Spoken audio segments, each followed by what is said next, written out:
ربنا تقبل منا انك انت السمیع العلیم. صلوات پڑھیں محمد وآل محمد.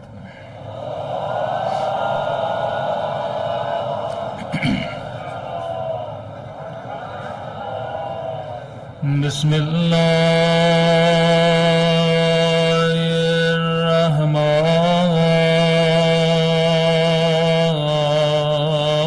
الرحمن الرحیم.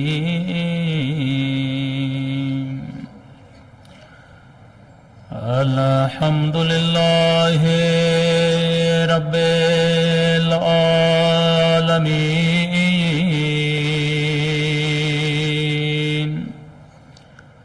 الحمد للہ کما هو اہلہ. الصلاۃ والسلام علی سید المرسلین وخاتم نبیین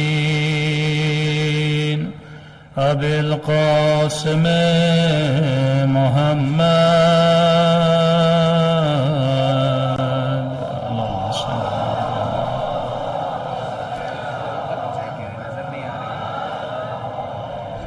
وعلی آلہ طیبین الطاہرین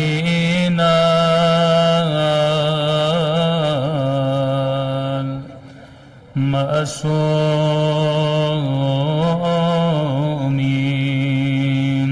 سب مل کے مولا کے ظہور کی دعا. اللہم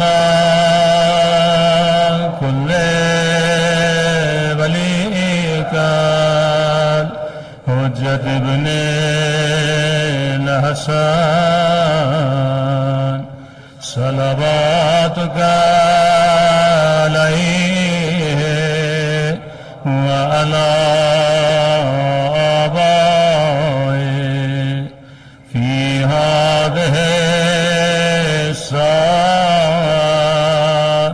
وفی كل ولیا وحافظا وقائدا وناصرا ودلیلا وعنا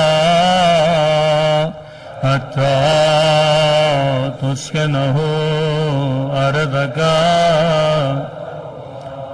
وتمتعه فيها طويلا برحمتك يا أرحم الراحمين.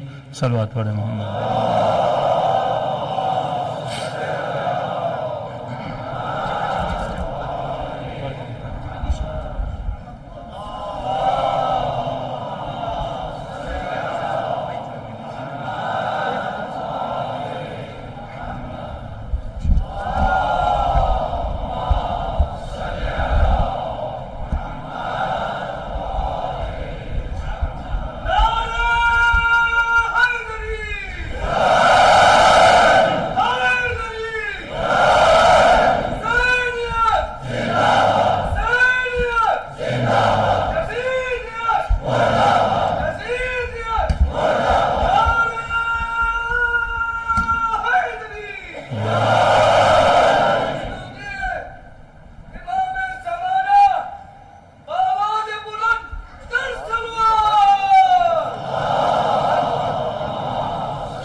وعجل فرجهم. بسم اللہ الرحمن الرحیم.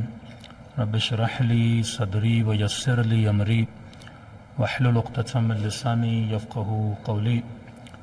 اما بعد فقد قال رسول اللہ صلی اللہ علیہ وآلہ وسلم ان الحسین مصباح الخدا وسفینۃ النجات. صلوات پڑھے محمد وآل محمد.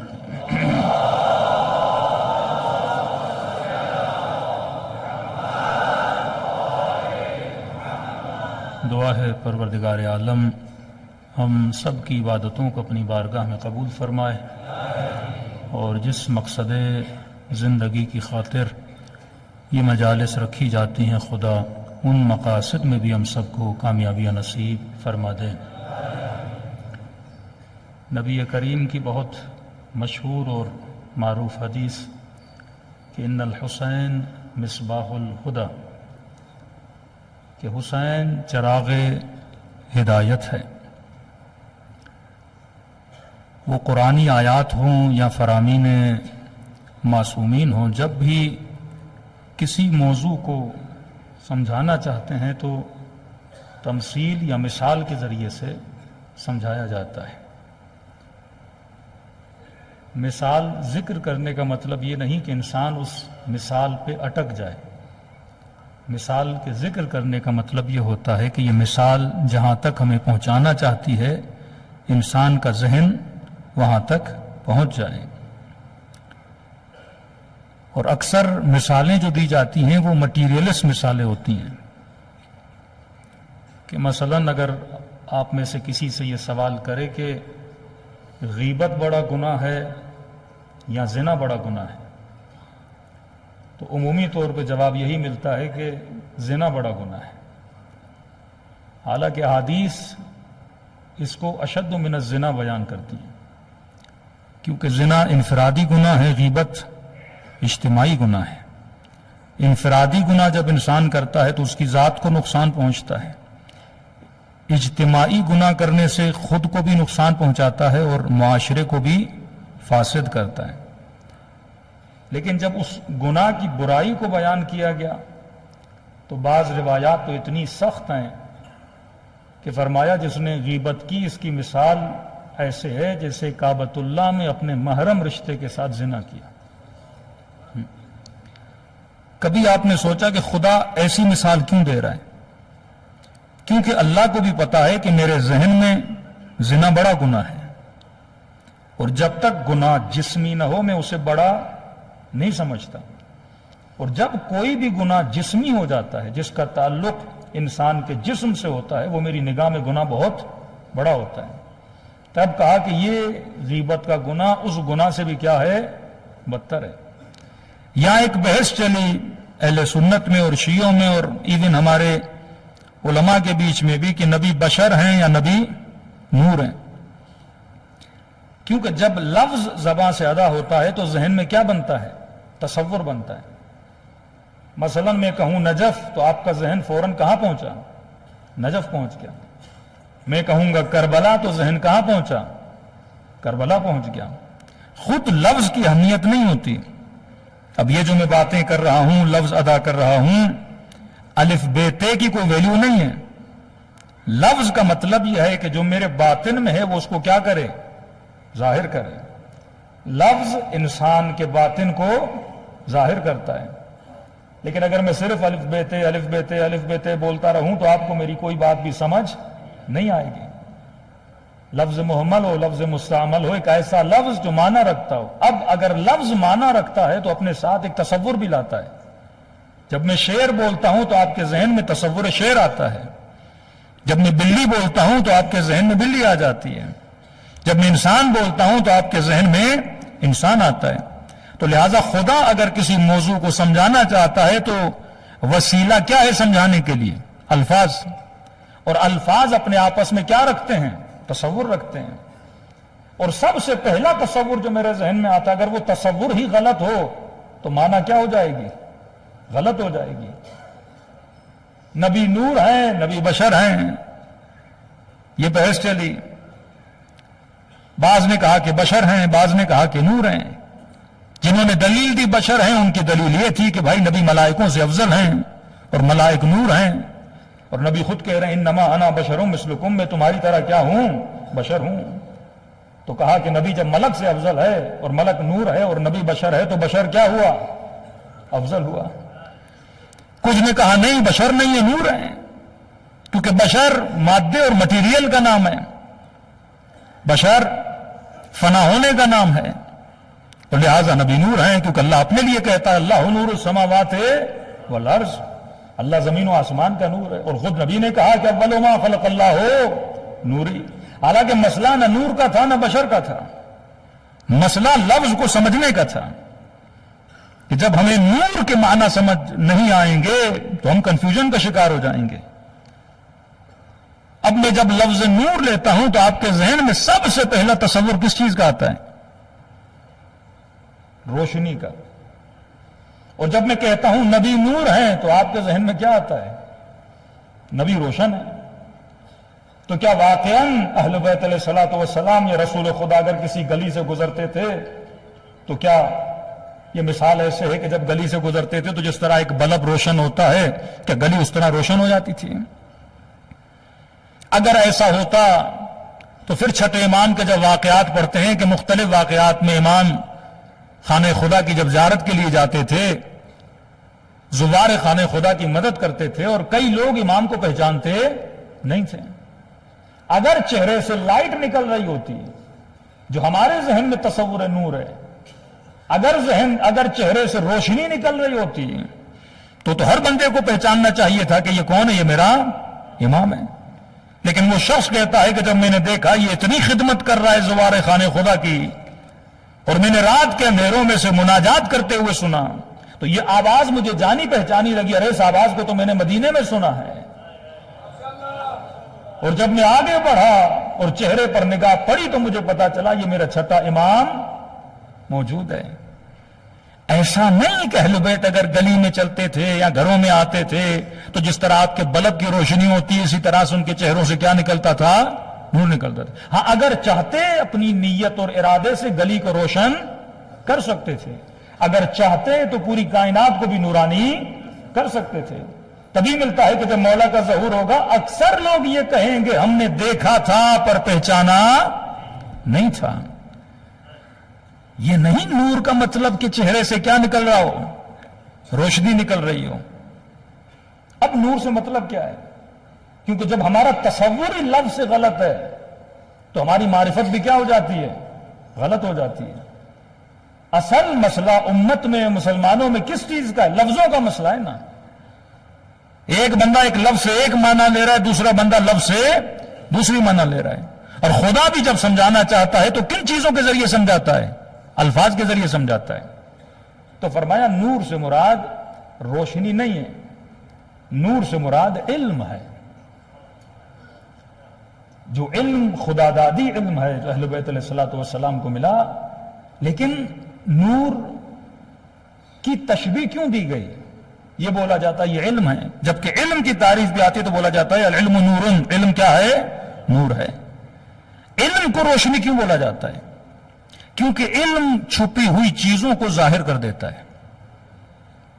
آپ ابھی امام بارگاہ میں بیٹھے ہیں، پچھلے کمرے میں کیا ہے، کون ہے، آپ کے پاس علم نہیں ہے۔ وہ چیز آپ سے کیا ہے؟ غائب ہے، چھپی ہوئی ہے۔ لیکن مثلا میں اس کمرے سے آیا ہوں، مجھے پتا ہے کہ وہاں پہ کیا ہے، تو وہ میرے لیے کیا ہے؟ ظاہر ہے۔ آپ کے لیے کیا ہے؟ غائب ہے۔ تو نبی نور ہے، مطلب کائنات کا علم جو ہمارے لیے غائب ہے، ہمیں پتا نہیں ہے، وہ علم سارا حضرت مصطفیٰ کے پاس موجود ہے۔ کہ جب علم آتا ہے تو جو پتا نہیں ہے اس کا پتا لگ جاتا ہے۔ تبھی فرمایا حسین کی مجلسوں میں آؤ، یہاں نور ملتا ہے۔ نور کا مطلب کیا ہے؟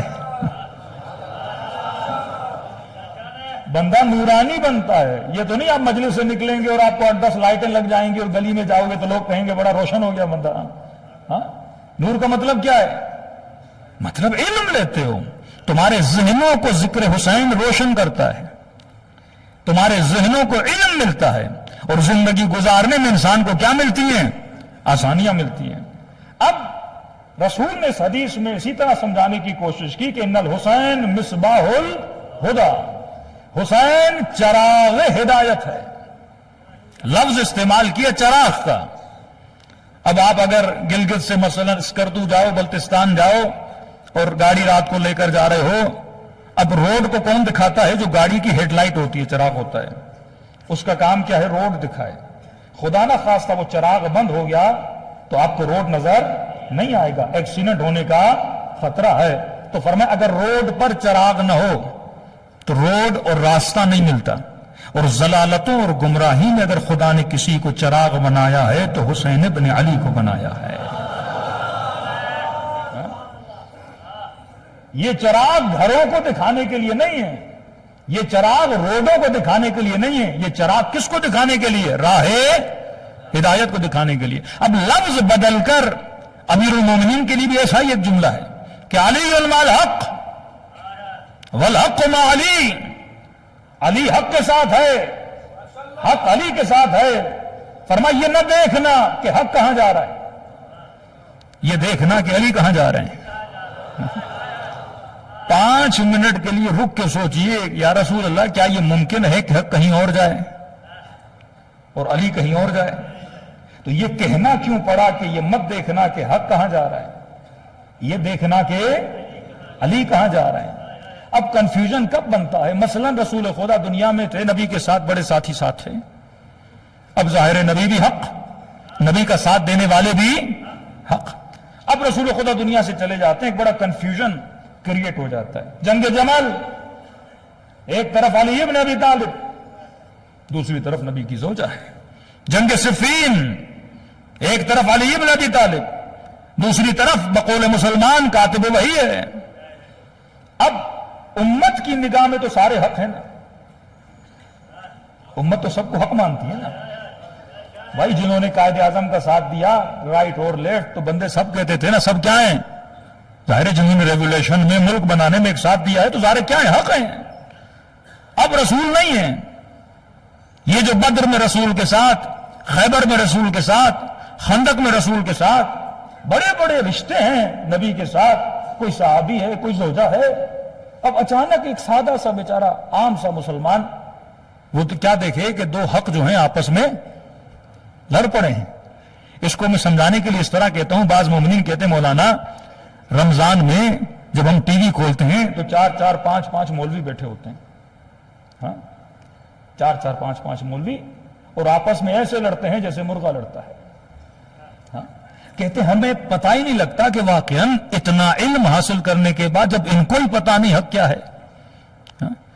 مفتی ہیں، حافظ حدیث ہیں، کوئی حافظ قرآن ہے، لیکن پھر بھی آپس میں کیا کر رہے ہیں؟ لڑ رہے ہیں۔ اب نیچے جو بندہ دیکھنے والا ہے، کوئی ڈاکٹر ہے، کوئی انجینئر ہے، کوئی بیچارہ ٹیچر ہے، کوئی بیچارہ مزدور ہے، اس علم کس سے لینا ہے؟ مفتی اور عالم سے لینا ہے۔ اب وہ ٹی وی پہ دیکھے کہ چاروں کے چاروں آپس میں کیا کر رہے ہیں؟ لڑ رہے ہیں، تو وہ بیچارہ پریشان ہو جاتا ہے نا، میں جاؤں تو کہاں جاؤں؟ یہی تم نے آج 4 دیکھے لڑتے ہوئے، مسلمانوں نے رسول کے بعد کئیوں کو دیکھا لڑتے ہوئے۔ اب ظاہر عام سا مسلمان تو پریشان ہو جائے گا نا، میں جاؤں تو کہاں جاؤں؟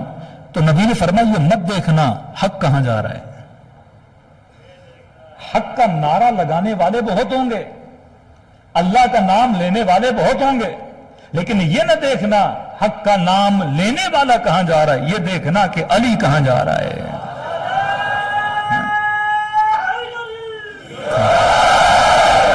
جہاں جہاں علی جائے گا وہیں پر حق جائے گا۔ اب اس کو سمجھانے کے لیے ایک اور آسان آپ کو مثال دے دوں۔ دیکھیے آپ سارے لوگ ایک عالم کی عزت کرتے ہو، کیا یہ عزت میری ذاتی ہے یا میں نے عاریتن لی ہے؟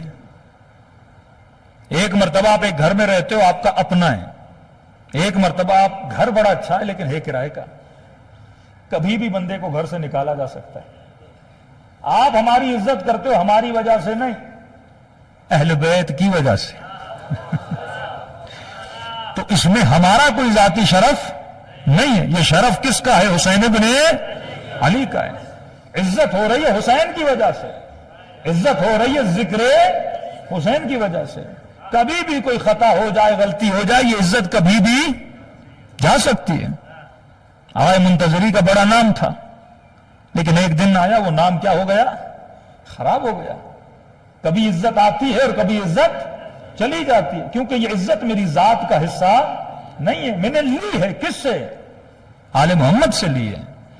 اللہ کی عبادت کروں گا تو اللہ سے عزت ملے گی۔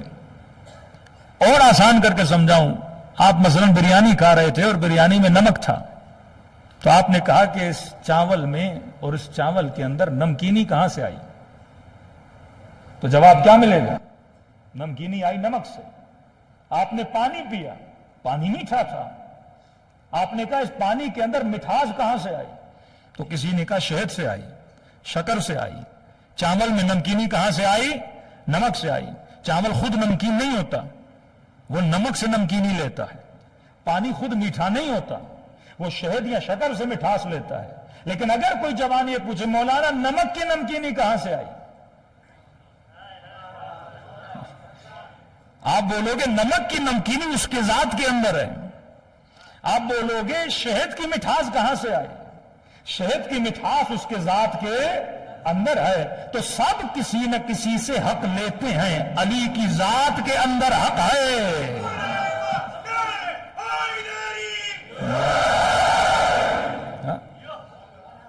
علم ان کی ذات کے اندر ہی. اگر کسی کے محتاج ہیں تو پروردگار عالم کے محتاج ہیں. تو فرما ان کا وجود حق ہے، یہ جہاں مڑیں گے وہیں پر حق چلا جائے گا. فرما ظلمتوں میں اور اندھیروں میں اگر تجھے پہچان نہ آئے کہ ہدایت کا راستہ کون سا ہے تو یہ دیکھنا کہ حسین کہاں جا رہے ہیں. حسین کیا ہے؟ چراغ ہدایت ہے. اے اندھیروں میں اور ضلالتوں میں راستہ دکھانے والے امام کا نام ہے حسین. اور صرف چراغ ہدایت نہیں ہے، وہ سفینۃ النجات. اور حسین کیا ہے؟ کشتی نجات بھی ہے. اب یہ عجیب جملہ ہے. ایک مرتبہ آپ نے کہا کہ مولانا میں نے کربلا جانا ہے، بتائیے کربلا کیسے جایا جاتا ہے؟ میں نے آپ کو کربلا جانے کا راستہ بتایا کہ بندے خدا پاسپورٹ بنواؤ، ویزا لگواؤ. اگر بائی روڈ جانا ہے تو یہ راستہ ہے، اگر باہر جانا ہے تو یہ راستہ ہے. میں آپ کو راستہ بتا رہا ہوں، لے کر نہیں جا رہا. کہ حسین کے اندر دو خوبیاں ہیں، حسین راستہ دکھاتا بھی ہے اور جنت تک لے کر بھی جاتا ہے.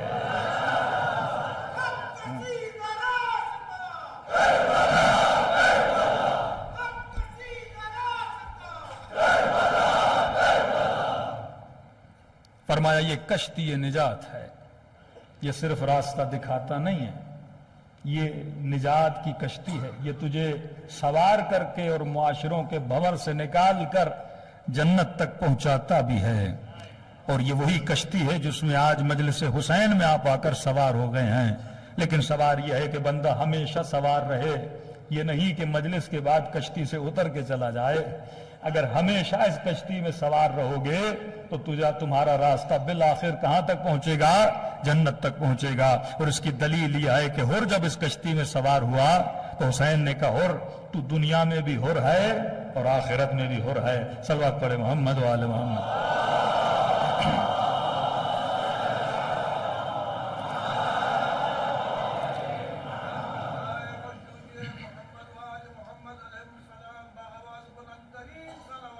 اللہم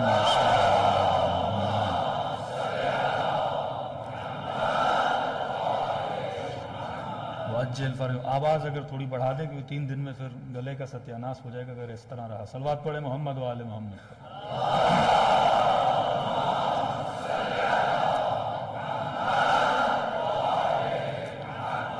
فرمائے چراغ ہدایت بھی ہے اور کشتی نجات بھی ہے. اب اکثر شیعیان حیدر کرار جب مجلس میں آتے ہیں تو ہم سے ایک سوال ہوتا ہے کہ تم کیا کرنے جا رہے ہو؟ تو عام طور پہ بیچارے جوان یہ جواب دیتے ہیں کہ بھائی ہم مجلس میں کربلا کا واقعہ سننے جا رہے ہیں، قصہ کربلا سننے جا رہے ہیں. پھر آگے سے یہ جواب ملتا ہے کہ بھائی ایک قصے کو سننے کے لیے اتنا خرچہ، ایک قصے کو سننے کے لیے اتنا اہتمام کیا جائے کہ محرم آنے سے پہلے علم کا بننا، تابوتوں تعزیوں کا بننا، خطبہ کو بلانا، ذاکروں کو بلانا، نظر نیاز، کروڑوں روپے شیعہ خرچ کرتے ہیں. تو کہتے ہیں یہ عقل کے خلاف ہے کہ آپ ایک قصہ اور کہانی سنانے کے لیے لوگوں کو بلاؤ اور کروڑوں روپے خرچ کرو. کیا بہتر نہ ہوتا یہ پیسہ غریبوں پہ لگتا، یہ پیسہ یتیموں پہ لگتا، یہ پیسہ ایجوکیشن پہ لگتا؟ قصہ سنانا ہی تھا. کتاب چھاپ دو لوگ پڑھ لیں کربلا میں کیا ہوا تھا. قصہ سنانا تھا. میڈیا کا زمانہ ہے، ریکارڈنگ کر کے بچوں کو پڑھا دو کربلا میں یہ واقعہ ہوا تھا. جس طرح ہم بدر اور حنین کے قصے سناتے ہیں تم بھی سنا دیا کرو. یہ عبث ہے کہ لوگوں کو فرش عزا پہ بلاؤ قصہ سنانے کے لیے، اور وہ بھی ریپیٹڈ قصہ سنانے کے لیے. کوئی 60 کا، کوئی 50 کا، کوئی 40 کا، سب نے سنا ہوا ہے کربلا میں کیا ہوا تھا۔ کسی بھی شیعہ کو اٹھاؤ اور اسے پوچھو، امام حسین کی شہادت سنائے گا، علی اکبر کی شہادت سنائے گا، جناب علی اصغر کی شہادت سنائے گا۔ علماء فرماتے ہیں کبھی یہ نہ کہا کرو کہ کربلا قصہ ہے، کبھی یہ نہ کہا کرو کہ کربلا واقعہ ہے۔ ہم نسلوں کو یہاں پہ قصہ سنانے کے لیے نہیں بلاتے۔ کربلا ایک تہذیب کا نام ہے، کربلا ایک تحریک کا نام ہے، کربلا ایک ریولیشن کا نام ہے، کربلا ایک تمدن کا نام ہے۔ قصے سنانے کے لیے نہیں بلاتے۔ نہ ہی قرآن مجید میں پروردگار عالم تجھے قصے سنا رہا ہے، کبھی یوسف کا قصہ، کبھی نوح کا قصہ۔ جب یہ باتیں اگر قصہ سنانا ہوتا تو خدا بڑا ڈیٹیل میں بتاتا، آخر میں کہتا وَاعْتَبِرُوا يَا أُولِي الْأَلْبَابِ، میں کہانیاں نہیں سنا رہا، میں تجھے تاریخ کے تجربوں کا بتا رہا ہوں تاکہ تو عبرت حاصل کرے۔ امیر المومنین فرماتے اللہ نے زندگی علی کو کم دی، لیکن علی نے گزشتہ امتوں کی زندگیوں کو پڑھ کے ان ساری امتوں کا تجربہ علی کے پاس موجود ہے۔ عقل مندے کی نشانی۔ کربلا تہذیب کا نام ہے، یہاں قصہ سنانے کے لیے نہیں بلاتے۔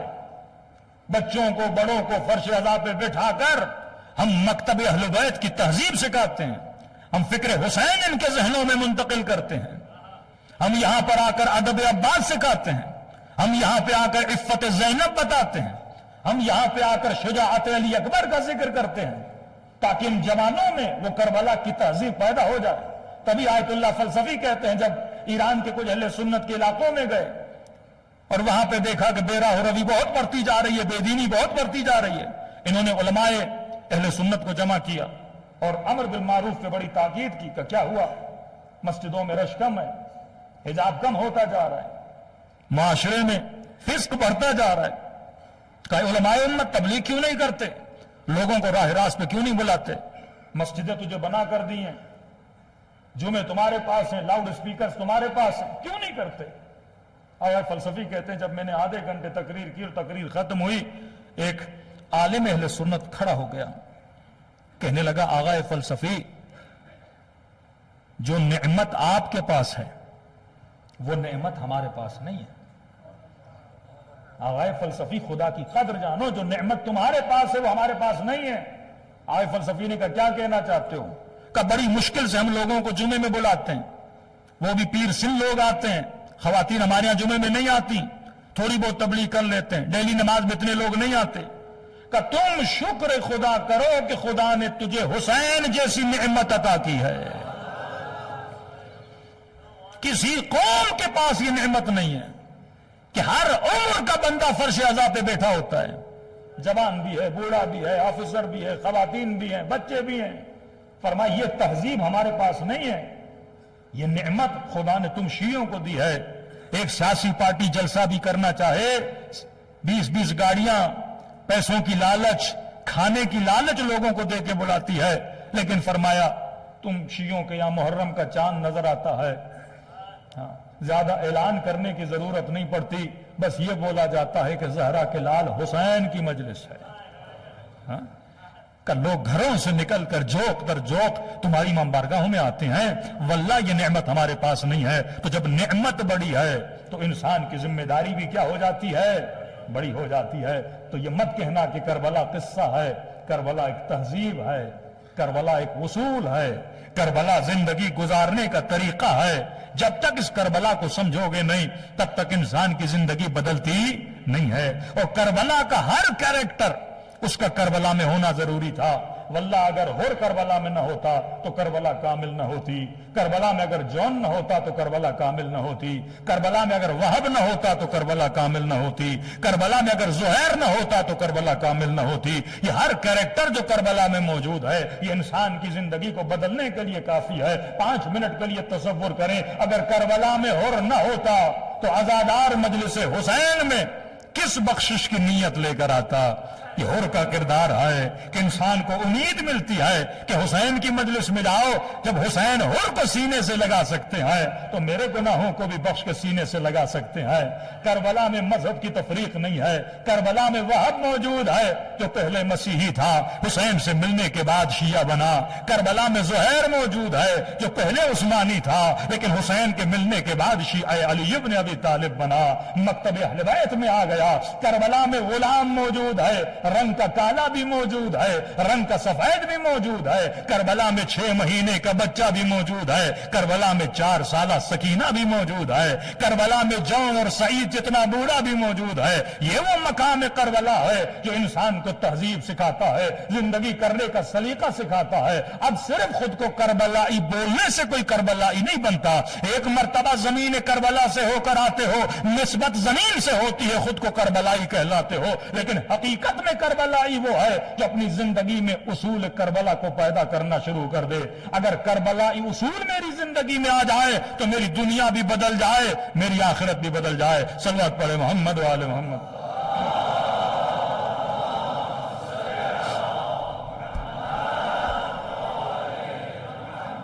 واجل فرجہم۔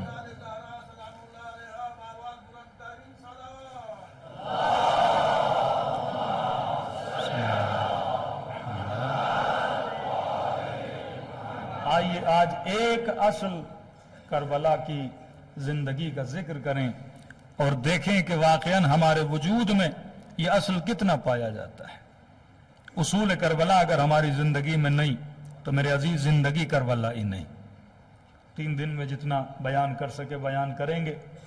ایک سب سے بارز ترین اصل یعنی جو سب سے زیادہ نظر آتا ہے کربلا میں امام حسین کی زندگی میں اور اولاد امام حسین کی زندگی میں، وہ اصل کون سا ہے؟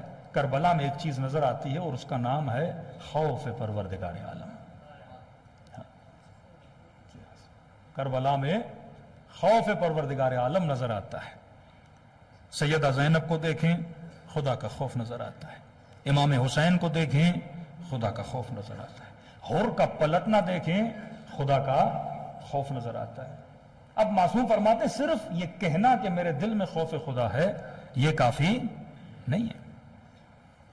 آج ہر مسلمان بولے میں بہت اچھا مسلمان ہوں، ہم بولے ہم بہت اچھی شیعہ ہیں، یہ مومن بولے کہ میرے دل میں تقوی پروردگار عالم بہت زیادہ ہے، کہنے سے کچھ نہیں ہوتا۔ میرے معصوم فرماتے ہیں جب تک تیرے اندر یہ نشانیاں نظر نہ آئیں تب تک نہ سمجھنا کہ تیرے اندر خوف پروردگار عالم ہے۔ خوف خدا ہونے کی نشانیاں ہوتی ہیں۔ جس طرح ہم شیعہ ایک بہت بڑا دعویٰ کرتے ہیں وہ یہ ہے کہ ہم کہتے ہیں ہمارے سینوں میں غم حسین ہے، ہمارے بھائی بھی کہتے ہیں ہمارے سینوں میں غم امام حسین ہے۔ ہم کہتے ہیں یزید بہت برا تھا، ہمارے بھائی بھی کہتے ہیں یزید بہت برا تھا، لیکن کہتے ہیں ہم ماتم نہیں کرتے، ہم تمہاری طرح گریہ نہیں کرتے۔ ہم اس کی دلیل کیا دیتے ہیں؟ ہم کہتے ہیں غم کیفیت باطنی ہے۔ آج آپ خوش ہوں یا غمگین ہو مجھے کیسے پتا چلے؟ بندہ ہنسے گا تو کہوں گا خوش ہے، بندہ روئے گا تو کہوں گا غمگین ہے، بندہ شرمندہ ہوگا چہرہ لال ہو جائے گا تو کہوں گا کیا ہو رہا ہے؟ شرمندہ ہو رہا ہے۔ حب اور بغض باطنی کیفیت ہے، باطن جب تک ظاہر نہ ہو تو پتا نہیں لگتا۔ ہم نے کہا جب تک آنکھوں سے آنسو گریں گے نہیں تو مجھے کیسے پتا کہ دل میں غم حسین ہے؟ کیفیت باطن ہے۔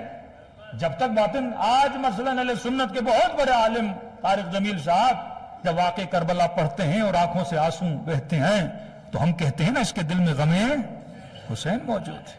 یہ کیسے ممکن ہے؟ تو ایک عام سا ڈرامہ دیکھتا ہے، ڈرامہ جس میں کوئی ایموشنل سین آتا ہے تو رو پڑتا ہے، ایموشنلی انسان رو پڑتا ہے۔ تو کیسے ممکن ہے تو یہ سنے کہ فرزند رسول کو کربلا کے میدان میں کاٹا گیا، نواسیوں کو تماچے مارے گئے، اور وہ دعوی محبت بھی کرے لیکن آنکھوں سے آنسو نہ گرے۔ ہر شے کی نشانی ہوتی ہے۔ معصوم فرماتے ہیں اگر دل میں خوف پروردگار عالم ہے تو خوف خدا کی 5 نشانیاں ہیں۔ یہ صرف کہنا کافی نہیں کہ میرے دل میں خوف خدا ہے۔ اے جوان اگر تیرے دل میں خوف خدا ہے تو مولا حسین فرماتے ہیں پہلے دیکھ تیرے اندر یہ نشانی ہے کہ نہیں ہے۔ اگر یہ نشانی ہے تو تو مالک خوف خدا ہے، صاحب خوف ہے، لیکن اگر یہ نشانی نہیں ہے تو یہ صرف دعویٰ ہے. بالکل اسی طرح جو کہتے ہیں غم ہے پر آنکھوں سے آنسو نہیں آتے. تو خوف کی نشانی ہوتی ہے. خوف بھی کیفیت باطنی ہے. اس وقت میں ڈرا ہوا ہوں یا خوش ہوں آپ کو کیا پتا؟ خوف ایک کیفیت باطنی ہے. فرمایا کیسے پتا چلے گا؟ فرمایا پہلی نشانی جو خوف پروردگار عالم رکھتا ہے، پہلی نشانی یہ ہے کہ وہ خدا کو ناظر مانتا ہے. اگر تو خدا کو ناظر مانتا ہے تو سمجھو تیرے اندر خوف خدا ہے.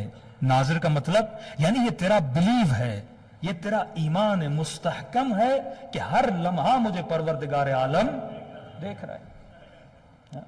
بھائی گلگت میں ایک گھر بنایا جائے 2000 میٹر پہ، اس گھر کے اندر دنیا کی ہر سہولت، ہر عیاشی، ہر مزہ رکھا جائے اور آپ کو بولا جائے کہ آپ 10 دن اس گھر میں زندگی گزارو، فری ہو، آزادی ہے، جو کرنا ہے کرو، جیسے سونا ہے، جو پینا ہے، جو کھانا ہے، ہر سہولت جو بولو گے تجھے دیا جائے گا، حلال ہو یا حرام ہو سب تجھے دیا جائے گا. آپ کو اس گھر میں ڈالا جائے. لیکن بولا جائے اس گھر کے اندر 36 کیمرے لگے ہیں، ریکارڈنگ ہو رہی ہے، کیسے کھاتے ہو، کیسے سوتے ہو، کیا باتیں کرتے ہو، کیا دیکھتے ہو، اور یہ ریکارڈنگ پاکستان کے نیشنل ٹی وی پہ دکھائی جا رہی ہے. 24 گھنٹہ تمہاری ایکٹیویٹی کیا ہے. میں قسم کھا کے کہتا ہوں جو بھی اس گھر میں جائے گا اس سے بڑا کوئی متقی نہیں ہوگا. کس کے خوف کی وجہ سے؟ کیمرے کی خوف کی وجہ سے. کہ جتنا تو کیمرے سے ڈرتا ہے اگر اتنا خدا کا خوف آ جائے.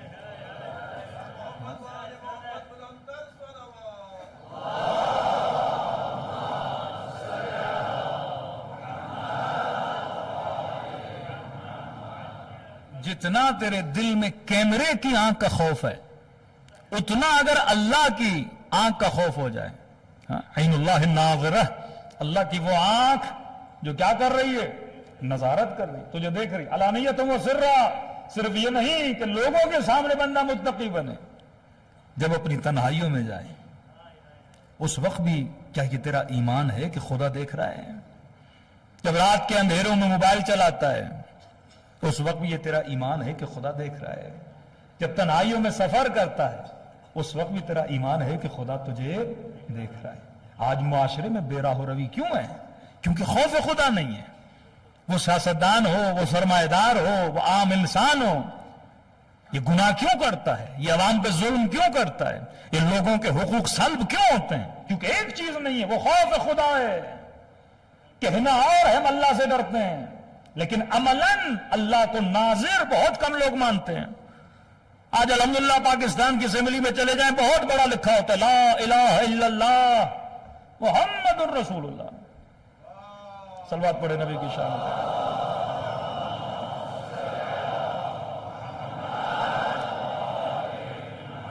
لیکن اس لا الہ الا اللہ اور محمد رسول اللہ کا خوف اس اسمبلی میں بیٹھے ہوئے کتنے لوگوں کے دلوں میں ہوتا ہے؟ آپ کی عدالتوں کے پیچھے لکھا ہوتا ہے کہ عدالت کرو بالقسط، لیکن کتنے فیصلے بالقسط ہوتے ہیں یا قسطوں میں ہوتے ہیں؟ کہنا اور ہے، حقیقت میں خدا کو ناظر ماننا اور ہے. آج جس چیز کی کمی برملا پائی جاتی ہے وہ خوف پروردگار عالم ہے. خوف خدا نہیں پایا جاتا، اور خوف خدا کی نشانی یہ ہے کہ ہم اللہ کو ناظر نہیں مانتے. تبھی بڑے بڑے چہرے عوام کے سامنے بڑے شریف، لیکن تنہائیوں کی چیزیں جب لیک ہوتی ہیں تو پتا چلتا ہے بندہ کتنا شریف تھا. اگر یہ سمجھتا کہ اللہ کی آنکھ مجھے ہر جگہ دیکھ رہی ہے، دوسروں سے گلا نہیں ہے لیکن مکتب حسین کا ماننے والا، اس علی کا ماننے والا ہے، اس زین العابدین کا ماننے والا جو دعائے ابو حمزہ سمالی پڑھے، جو کہے کہ عباس ایک رات کی مہلت چاہیے اور شب عاشور تسبیح خدا میں اپنی رات کو گزارے، وہ سیدہ زینب جو زندان شام کی اندھیری راتوں میں نماز تہجد کے لیے اٹھے. یہ خوف خدا آج نسلوں میں پایا جاتا ہے. اس اللہ کی آنکھ پہ ہے کسی کو ایمان؟ صدیوں سے ہمارے نسلیں سنتی آ رہی ہیں دجال کی آنکھ، دجال کی آنکھ. ارے جتنا تجھے دجال کی آنکھ پہ ایمان ہے اتنا اللہ کی آنکھ پہ ایمان ہے. آج ایک ہی آنکھ پہ ایمان ہے، وہ کیمرے کی آنکھ ہے، وہ سرمایہ دارانہ آنکھ ہے، وہ دشمن خدا کی آنکھ ہے. ہم یہ دیکھتے ہیں کہ وہ نہ دیکھ لے اور اس کی اطاعت میں سب کچھ کرنے کے لیے تیار ہیں. لیکن کسی نے اللہ کی آنکھ کو دیکھا کہ واقعاً اس 60-70 سال کی زندگی میں خدا کی آنکھ تجھے دیکھ رہی ہے. امام حسین کے پاس ایک جوان آیا، مولا کوئی راستہ ہے کہ انسان گناہ کر سکے کسی ایسی جگہ؟ امام نے کہا ایک راستہ ہے. کہا مولا کون سا؟ کہا ایسی جگہ جا کر گناہ کر جہاں خدا نہ دیکھے. کہنے لگا مولا حسین ایسی کوئی جگہ نہیں. کہا جب تجھے پتا بھی ایسی کوئی جگہ نہیں تو ایسے سوال حسین سے کرتا کیوں ہے؟ یہ ایمان قوی ہونا چاہیے کہ پروردگار عالم کی آنکھ مجھے ہر جگہ کیا کر رہی ہے؟ دیکھ رہی ہے. ایک چرواہا اپنی بکریاں لے کے چرانے کے لیے گیا، 800-900 بکریاں. کچھ جوان بھی پکنک کے لیے جنگل میں سیر کے لیے نکلے. ان کو شدید بھوک لگی. جوانوں کی نگاہ چرواہے پر پڑی. دیکھا 1000 سے زیادہ بکریاں ہیں. چرواہے کو کہا کہ ایک بکری دے، تجھے جتنے پیسے چاہیے ہم سے لے لے. چرواہے نے کہا کہ بکریاں میری نہیں ہیں، امانت ہے، لوگوں کی امانت ہے. کہ چرواہے کون سی بڑی بات ہے، ایک بکری دے دے، 1000 بکریاں ہیں 100 کی تعداد میں، مالک کو کیا پتا چلے گا کہ ایک کم ہو گئی ہے؟ ہاں ایک دے دے. اس نے کہا نہیں، اگر پتا چل گیا تو میں پھنس جاؤں گا. کہ دیکھو اگر پتا چل گیا تو بول دینا کوئی بھیڑیا آیا تھا اور بکری کھا کے چلا گیا. یوسف کے بھائیوں نے جب یوسف کو کنویں میں پھینکا نا تو انہوں نے پلاننگ کی. شیطان آپ کو بڑی اچھی پلاننگ بتاتا ہے. بیٹا گھر آنے میں دیر کرتا ہے، باپ پوچھتا ہے کہاں تھے؟ بابا دوست کا ایکسیڈنٹ ہو گیا. پھر دوست کو فون کیا، مثلا پتا چلا، پھر کوئی اور بہانہ بھی ڈھونڈ لیتا ہے. یعنی اسٹیپس بناتا ہے. یہ پوچھے گا تو یہ بولوں گا، وہ پوچھے گا تو وہ، جہاں یہاں پکڑا گیا. ہر چیز کے لیے ایک جواب ڈھونڈتا ہے. اپنی چوریوں کے لیے جواب ڈھونڈتا ہے، اپنے گناہوں کے لیے جواب ڈھونڈتا ہے، اپنی خطاؤں کے لیے جواب ڈھونڈتا ہے. کب پتہ نہیں لگے گا، پتہ لگ گیا تو کیا بولنا، بھیڑیا کھا گیا. چرواہے نے کہا بارک اللہ، شاباش، بڑے تیز ہو، تم نے سب کے لیے جواب ڈھونڈا ہے، لیکن یہ تو بتا فَأَيْنَ اللَّهُ، اللہ کے لیے بھی کوئی جواب ہے؟ لوگوں کے لیے تو تم نے بڑے جواب ڈھونڈے ہیں. یہاں پھنسوں گا تو یہ وکیل کروں گا، وہاں پھنسوں گا تو وہ وکیل کروں گا، لیکن اللہ کے لیے کون سا جواب ڈھونڈا ہے؟ ایک یوٹیوب پہ بندہ تھوڑی فنی چیزیں بناتا ہے سیاسی حالات پہ. تو سنا ایک بندہ انٹرویو دینے آیا کہ مجھے نگران وزیر اعظم بننا ہے. تو اس کی سی وی وہ پڑھ رہا تھا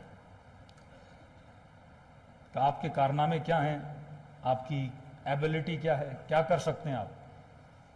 کہ پہلی ایبلٹی میری یہ ہے کہ میں کسی چوری کو چھوٹی چوری نہیں سمجھتا، جو بھی آئے میں کھا لیتا ہوں، وہ چاہے گٹر کا ڈھکن ہی کیوں نہ ہو. ہاں، بینک کا لون معاف کروانا وہ بھی ہڑپ لیتا ہوں، زکوٰۃ کا پیسہ وہ بھی ہڑپ لیتا ہوں. کہ چلیں یہ تو بڑی اچھی ہمارے کام کی ایبلٹی ہے. ہاں. کہا کہ اگر آپ رنگے ہاتھوں پکڑے جاؤ پھر کیا کرو گے؟ کہ صاف مکر جاؤں گا. کہ نہیں پکے ثبوت ہو پھر کیا کرو گے؟ کہ جج خریدوں گا. کہ جج ایماندار ہو پھر کیا کرو گے؟ کہ بیمار پڑ جاؤں گا، جان چھوٹ جائے گی.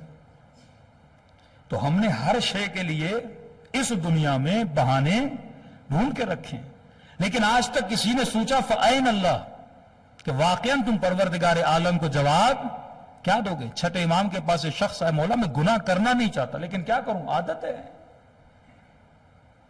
امام نے کہا اللہ کو حاضر ناظر مانتے ہو؟ کہ جی مولا میرا ایمان ہے. کہ یہ بتا اگر گناہ کرتے وقت وہ دیکھیں جو تیری عزت کرتے ہیں، سلام کرتے ہیں تجھے، ان کے سامنے گناہ کرو گے؟ حاجی صاحب بولتے ہیں تجھے، ظاہر بولتے ہیں، عزادار بولتے ہیں، مولانا بولتے ہیں، علامہ بولتے ہیں، جو عزت کرتے ہیں نا، ان کے سامنے کا نہیں مولا اتنا بے حیا نہیں. کہا جن کی تو عزت کرتا ہے ان کے سامنے گناہ کرو گے؟ ایک مرتبہ کچھ ہماری عزت کرتے ہیں، ایک مرتبہ کچھ لوگ ہیں جن کی ہم عزت کرتے ہیں، ان کے سامنے کرو گے، اپنے استاد کے سامنے، کسی بڑے عالم کے سامنے؟ کہا نہیں مولا، اس کے سامنے گناہ نہیں کروں گا۔ امام نے کہا ماں کے سامنے گناہ کرو گے؟ کہا مولا اتنا بے حیا نہیں، ماں کے سامنے گناہ کر۔ چھٹے امام نے کہا میرے آخری سوال کا جواب دے، اگر 6-7 سال کا بچہ دیکھے اس کے سامنے گناہ کرو گے؟ کہتا نہیں مولا میں اتنا بے حیا نہیں کہ بچے کے سامنے گناہ کر۔ کہتا یہ جواب دینا تھا، میرے چھٹے امام زار و قطع رونے لگے۔ کہ عجیب مسلمان ہو، 6 سال کے بچے کی عزت ہے کہ وہ دیکھ رہا ہے تو گناہ نہیں کرتا، کیا میرے رب کی عزت 6 سال کے بچے جتنی بھی نہیں؟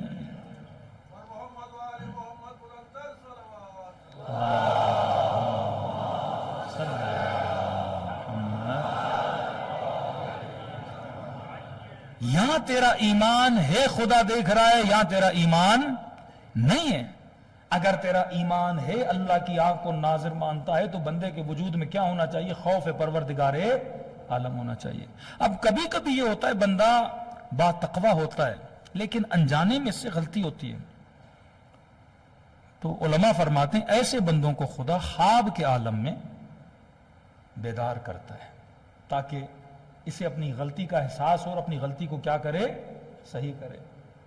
ایک بہت بڑا تاجر تھا،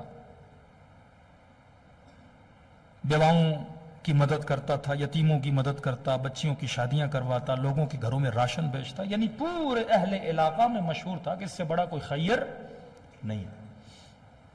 ایک دن یہ رات کو سو گیا، خواب کے عالم میں اس نے دیکھا کہ یہ مر گیا ہے اور اس کا حساب و کتاب ہو رہا ہے۔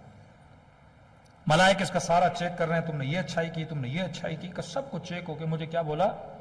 اب آپ فری ہو جنت میں جانے کے لیے، آپ کا حساب کلیئر ہے۔ کہتا بڑا خوش ہوا، الحمدللہ حساب کلیئر ہوا اور مجھے جنت کی طرف بھیجا جا رہا ہے۔ انہوں نے کہا کہ بس آگے بڑھو گے، یہ چھوٹی 3-4 پہاڑیاں ہیں، ان کو کراس کرو گے اور آگے کیا ہے؟ جنت ہے۔ میں نے کہا بڑی بات نہیں ہے، چھوٹی پہاڑیاں تھیں، بالکل چھوٹی پہاڑیاں، کہ بس یہ 3-4 پہاڑیاں پار کرو اور آگے جنت کا راستہ ہے، سیدھا جنت۔ اب اس کا کام کیا تھا؟ یہ تاجر تھا، کیا بیچتا تھا؟ چنے، بڑی مقدار میں، ہول سیل کا اس کا بزنس تھا، مارکیٹ میں چنے بیچتا تھا۔ اب کہتا ہے جب پہاڑی کے قریب پہنچا تو میں نے کیا دیکھا؟ یہ پہاڑیاں مٹی کی نہیں ہیں، چنوں کی ہیں۔ مٹی کی پہاڑی ہو تو بندہ چڑھے اور پہاڑی کو کراس کر کے آگے بڑھ جائے، اب چنے کی پہاڑی کا مطلب یہ پاؤں رکھتا پاؤں اندر چلا جاتا۔ کہتا ہے کوشش کرتا رہا، اب چنے پہ کیا چڑھے بندہ؟ ہاں ایک چاول کا پہاڑ ہو، چنے کا پہاڑ ہو تو بندے کا پاؤں ہی اندر چلا جائے، کوئی محکم چیز ہو کہ بندہ اوپر بھی چڑھ پائے نا۔ کہتا بڑی کوشش کی، پہاڑی پہ چڑھائی نہیں، اور اسی کوشش کرتے کرتے نیند سے اٹھ پڑا۔ 5 منٹ کے لیے سوچا یہ کیا خواب تھا؟ حساب کلیئر ہے، جنت تیرے سامنے ہے، لیکن جانے کے لیے پہاڑیوں کو پار کرنا پڑتا ہے، اور پہاڑیاں چنے کی، اور میرا بزنس کون سا ہے؟ چنے کا ہے۔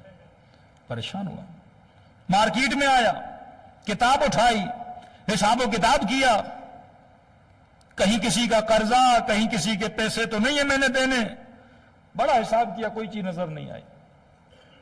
شاگرد کو بلایا، میں نے کہا صحیح سی بتا، تم نے خرید و فروش میں، بیچنے میں کوئی کم و بیشی تو نہیں کی؟ کہا نہیں استاد جی ہر چیز صحیح بک رہی ہے، یہ لکھا ہوا اتنا بیچا۔ کہا نہیں صحیح بتاؤ، کہیں 1 گرام 2 گرام بیچنے میں تو کمی بیشی نہیں کی ہے؟ کہتے ہاں استاد جی ایک کام ہم کرتے ہیں۔ کہا کیا کرتے ہیں؟ کہا بیچتے وقت ہم چنوں کو پانی لگاتے ہیں، زیادہ نہیں، 100 گرام وزن بڑھ جاتا ہے، یعنی 1 کلو بیچنا ہو تو 100 گرام پانی ہوتا ہے، 900 گرام چنے ہوتے ہیں۔ اس نے کہا بدبخت یہ کام کیوں کرتے ہو؟ مجھے نہیں بتایا۔ کہا مرسوم ہے پورے بازار میں، ہم نہیں کرتے، بازار کا ہر چنے بیچنے والا کیا کرتا ہے؟ پانی لگاتا ہے۔ کہا تم نے ان سب کے ساتھ قیامت میں اٹھنا ہے یا علی بن ابی طالب کے ساتھ اٹھنا ہے تمہیں؟ تمہارا امام کون ہے؟ عوام تمہارے امام ہے یا علی بن ابی طالب؟ یہ زمانہ تیرا امام ہے یا حجت خدا تیرا امام ہے؟ کہ اب جتنوں کو بیچا ہے وہ سارا پیسہ اس نے نکالا اور رد مظالم کی نیت کر کے اس نے راہ خدا میں دیا. یہ مت سمجھو اللہ کی دربار میں حساب و کتاب نہیں ہے. مسقال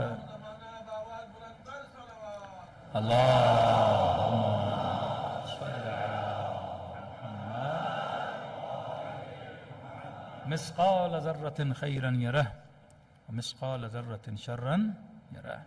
ذرے ذرے کا خدا حساب لیتا ہے. حقوق الناس اگر انسان کے گلے پر ہیں، کربلا کا میدان ہے. وہ لوگ جو امام حسین کی مدد کرنے آئے، امام نے فرمایا اگر کسی کے سر پر کسی کا دین ہے تو پہلے جا کے ادا کرے، پھر حسین کی مدد کرے. کسی کا قرضہ کسی کے سر پر ہے، کسی کے پیسے کسی کے سر پر ہیں، پہلے جا کے ادا کر، پھر حسین کی مدد کر. کسی نے کہا مولا حسین ایسا نہ ہو میں جاؤں اور آتے آتے دیر ہو جائے. امام نے فرمایا اگر یہ مسئلہ ہے تو جلدی جا، کسی کو اپنا وکیل بنا کے واپس آ کہ تیرے مرنے کے بعد بھی کیا کرے، تیرا قرضہ ادا کرے. جو چیزیں آپ کے سر پر ہیں، خوف خدا اگر ہو تو بندہ اپنے جیتے جی مسائل کو حل کر کے چلا جائے. ایران میں ایک بندہ مر گیا، اس نے وصیت لکھی کہ میری اتنی نمازیں قضا ہیں، اتنے پیسے قضا نمازوں کے لیے، اتنے پیسے قضا روزوں کے لیے، اتنا قرضہ فلاں کے لیے ہے، یہ پیسے دیے جائیں.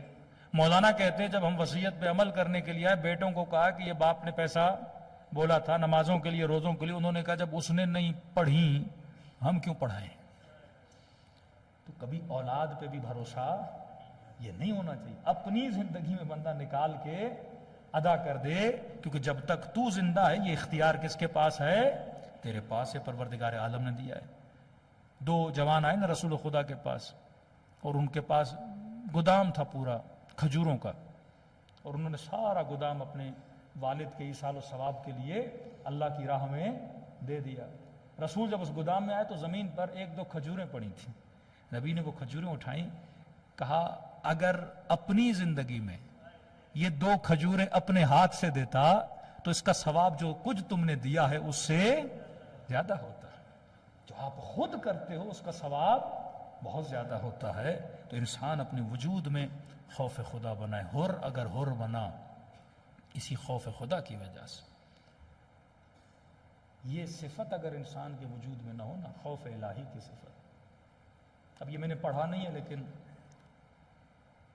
ایک عالم سے یہ واقعہ سنا کہ کربلا میں امام حسین ہم نے کیا کہا، چراغ ہدایت. ہدایت مولا کی ذات میں ہے. اب یہ نہیں کہ سامنے والا کون ہے، ان کا کام ہی کیا ہے، ہدایت دینا.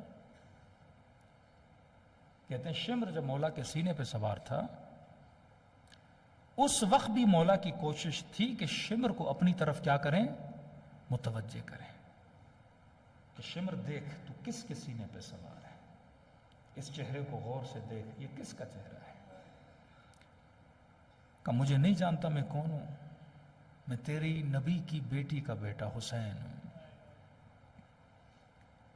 کہتا اس وقت بھی اس نے کہا کہ حسین جانتا ہوں کون ہوں.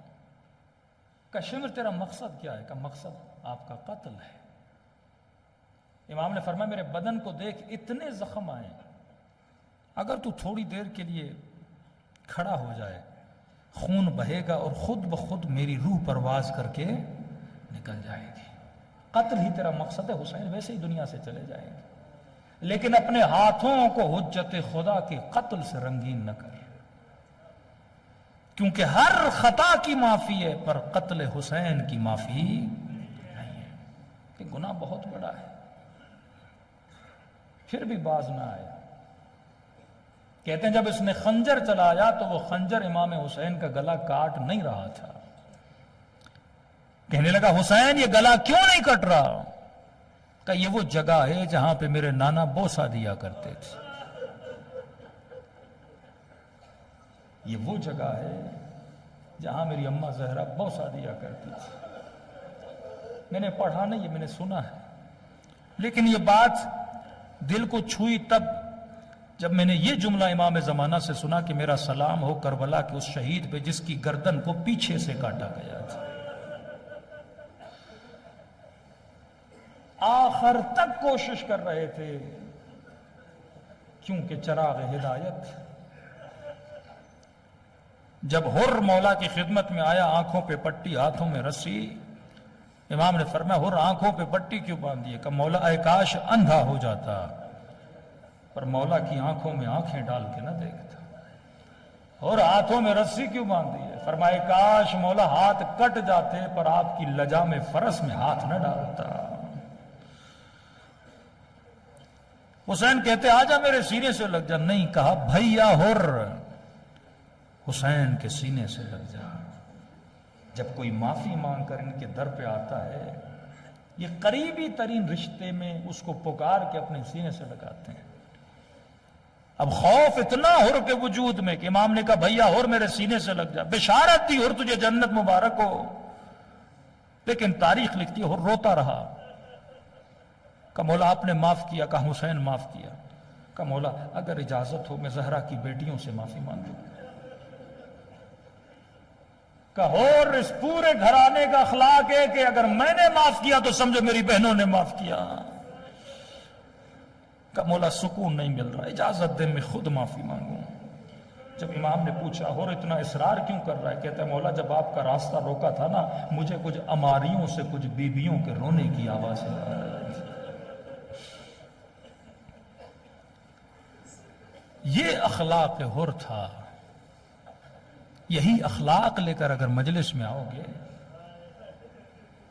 تو اس طرح اہل بیت مومنوں کو اپنے سینے سے لگاتے ہیں۔ کل انشاءاللہ جوانوں کا واقعہ بھی نقل کروں گا کہ کس قدر ثواب ہے مجلس امام حسین میں آنا۔ چھوٹے سے چھوٹا کام بھی امام اپنی ڈائری میں لکھتے ہیں جو مومن عزاء حسین کے لیے انجام دیتا ہے۔ بندہ اگر عاشق ہو تو اپنے معشوق کی زیارت کے لیے تڑپتا ہے۔ عشق ہو پر تقاضے دیدار نہ ہو، یہ عشق ایسا۔ کسی مومن نے دیکھا، بوڑھا تھا، کہ لوگ بسوں میں سوار ہو کے کربلا کی طرف جا رہے ہیں۔ اس کی آنکھوں میں آنسو بھر آئے، دوڑا دوڑا گھر گیا، مصلی پہ بیٹھا، رو کے کہنے لگا مولا حسین کیا تیری زیارت صرف امیروں کے لیے ہے؟ کیا تیری کربلا صرف صحت مندوں کے لیے ہے؟ مولا میں غریب ہوں، کربلا نہیں آ سکتا۔ کیا کہیں گے ملائک، اے بدبخت قبر میں حسین کی ایک زیارت کا ثواب لے کر نہیں آئے۔ مولا آپ تو کریم ہے، کریم کا مطلب جو کسی کو کسی نعمت سے محروم نہ کرے۔ بوڑھا کہتا ہے رو رو کے مجھے نیند آ گئی، خواب کے عالم میں حسین کی زیارت نصیب ہوئی۔ فرمائیے مت کہنا کہ ہم کریم نہیں ہیں، وہ میری زری کی زیارت کے لیے گئے، حسین اپنے چہرے کی زیارت کرانے تیرے خواب میں آیا ہے۔ کہ سن میرے زائر، زندگی میں ایک بار بھی اگر آ سکتا ہے میری کربلا ضرور آنا، کیونکہ مرنے کے بعد جب اس کے ثواب کو دیکھو گے نا تو بڑا پچھتاؤ گے کہ کاش اپنا پیسہ میں حسین کی زیارت پہ لگاتا۔ لیکن اگر نہیں آ سکتے تو ہم کریم ہیں۔ جب قم کے عالم نے امام زمانہ سے شکوہ کیا نا کہ مولا آپ کریم ہیں، کریم کا مطلب نعمت سے محروم نہ کرے، مولا ہم ہر معصوم کی قبر کی زیارت کر رہے، ہم شیعوں نے کیا بگاڑا کہ سیدہ فاطمہ کی قبر کی زیارت کا ثواب نہیں لے پا رہے؟ امام کی زیارت ہوئی، امام نے کہا قبر چھپانا مصلحت تھی، لیکن یہ مت کہو کہ ہم نے زیارت سے محروم رکھا ہے، ہم کریم ہیں۔ جس نے فاطمہ کی قبر کی زیارت کا ثواب لینا ہے وہ قم میں معصومہ کی زیارت کر لے۔ امام حسین نے فرمایا ہم کریم ہیں، فرمایا اگر نہیں آ سکتا کربلا تو فرمایا خلوص دل سے مجھ حسین کو سلام کیا کرو۔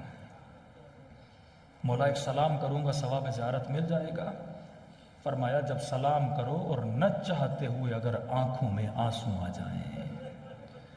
ایک مرتبہ آدمی چاہ کر روتا ہے، ایک مرتبہ پتہ نہیں لگتا، خود بخود آنسو آنکھوں سے جاری ہوتے ہیں۔ فرمایا اگر یہ کیفیت تیرے اوپر آئے تو یہ مت سمجھنا یہ تیرے آنسو ہیں، حسین نے تجھے تیرے سلام کا جواب دیا ہے۔ مجلس حسین، ثواب زیارت حسین کمانے کے لیے دلوں کو کربلا لے کر چلیں، سلام کریں اپنے مولا پر، اور کوشش کریں کہ اس طرح سلام کریں جس طرح کربلا میں بی بی زینب نے سلام کیا تھا. السلام علی الحسین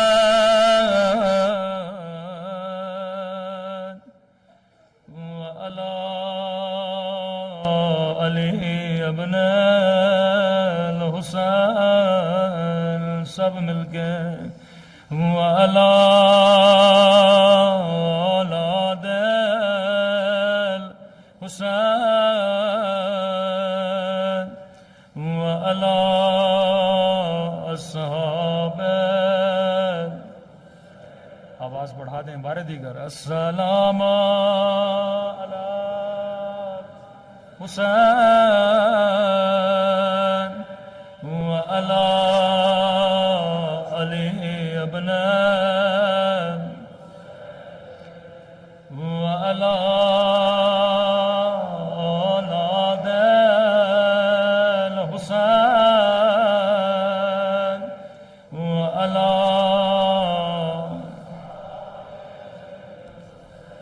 بلند آواز سے السلام علی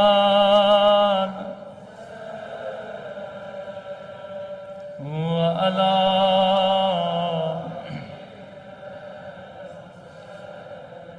وعلی اولاد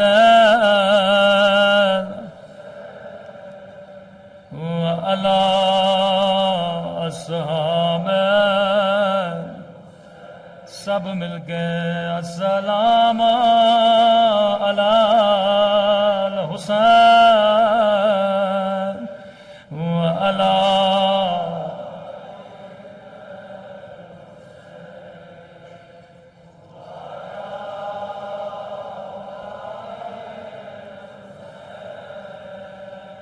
وعلی اصحاب.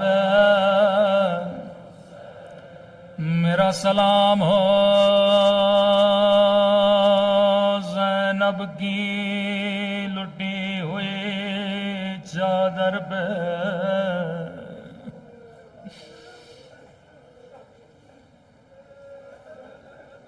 میرا سلام ہو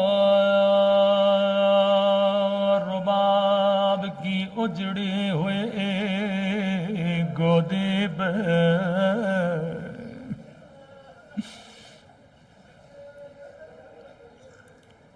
آپ نے کئی ذاکروں کے مصائب سنے ہوں گے. سب سے بڑا ذاکر امام زمانہ ہے. جب کبھی دل کرے رونے کا تو زیارت ناہیہ بڑا کرو. ناہیہ امام زمانہ کا نوحہ ہے. سنیں گے اپنے جد کے مصائب کیسے بیان کرتے ہیں. زیارت ناہیہ میں مولا کے کچھ سلام ہے. کسی بھی مظلوم کا نام نہیں لیتے پر مظلومیت کا ذکر کرتے ہیں. قدیمی ازادارو سمجھنا تیرا کام ہے. فرمایا میرا سلام ہو ان ننے سے رخساروں پہ.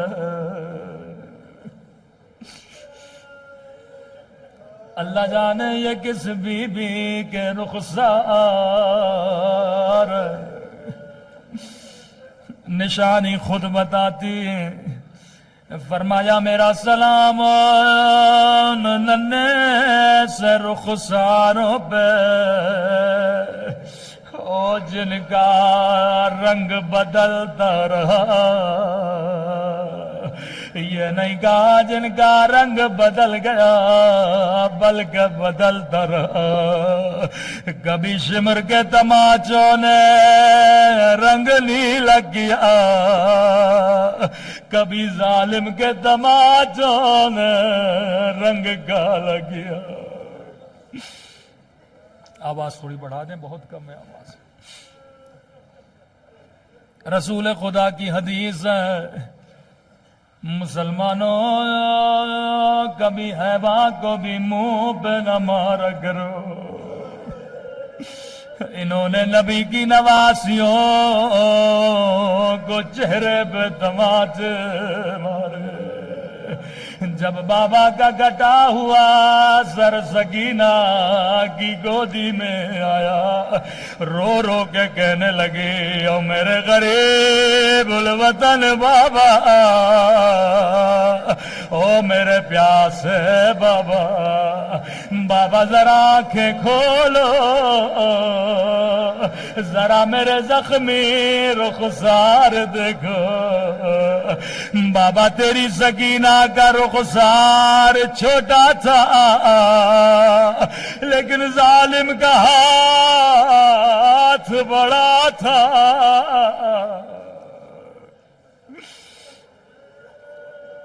میں قربان ننھی سی بچی کی مظلومیت پہ، فرمایا میرا سلام ان ننھے سے رخساروں پہ جن کا رنگ بدلتا رہا۔ اگلا سلام اس سے بھی درد بھرا سلام ہے، فرمایا میرا سلام